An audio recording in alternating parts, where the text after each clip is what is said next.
Well, good afternoon. Welcome to Christians Aren't Sheep. This is where the eagles gather. And today I thought it would be really nice Friday afternoon, gorgeous day, to come down to the lake, do our daily devotional right here at the shores of the Great Lac. And this book of Daniel that we're into is most certainly a book of warriors for God. And like I've said in the past little while, that we're going to need to emulate these warriors of God. Time is coming real soon. So let's get into chapter 3 of Daniel. I'm sure you all know this story, but we're going to do it anyway. King Nebuchadnezzar made a gold statue, 90 feet tall and 9 feet wide, and set it upon the plain of Dura in the province of Babylon. Then he sent messages to the high officers, officials, governors, advisors, treasurers, judges, magistrates, and all the provincial officials to come to the dedication of the statue he had set up. So all these officials came and stood before the statue of Nebuchadnezzar. Then a herald shouted out, "People of all races and nations and languages, listen to the king's command.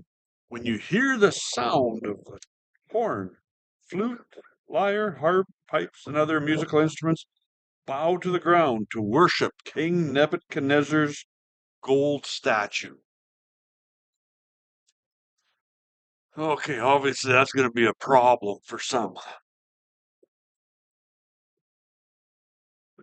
But some of the astrologers went to the king and informed or squealed on the Jews. They said to the king, "Long live the king! You issued a decree requiring all the people to bow to and worship the gold statue. That decree also states that those who refuse to obey must be thrown into a blazing furnace. But there are some Jews, Meshach, Shadrach, and Abednego, have refused. They pay no attention to you, your majesty. They refuse to serve your gods and do not worship the gold statue you have set up." That made the king quite upset. So he called Meshach, Shadrach, and Abednego to his palace. "I will give you one more chance to bow down and worship the statue I have made. When you hear the sound of the musical instruments, but if you refuse, you will be thrown immediately into the blazing furnace. And then what God will be able to rescue you from my power?" What God will be able to rescue them? He has forgotten that. Daniel told him his dream just a while back. "Oh, Nebuchadnezzar, we do not need to defend ourselves before you. If we are thrown into the blazing furnace, the God whom we serve is able to save us. He will rescue us from your power, your majesty. But even if he doesn't, we want to make it clear to you, your majesty, that we will never serve your gods or worship the gold statue you have set up." What kind of cojones does that take?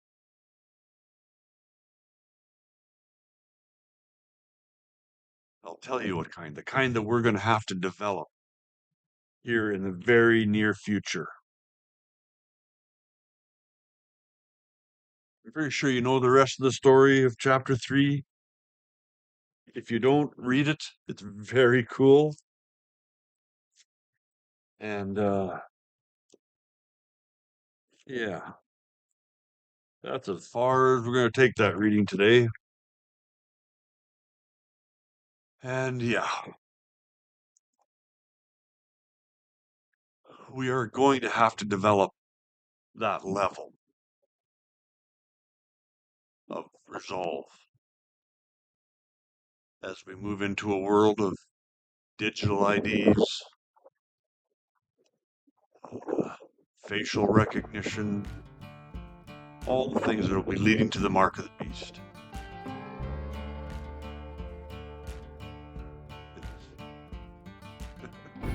It's decision time. You all have a great day. God willing, we'll see you tomorrow.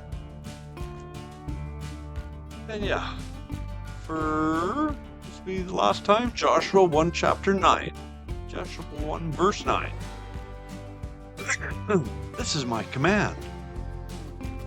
Be strong and courageous. Don't be afraid or discouraged. For the Lord your God is with you wherever you go. Boom. Take care.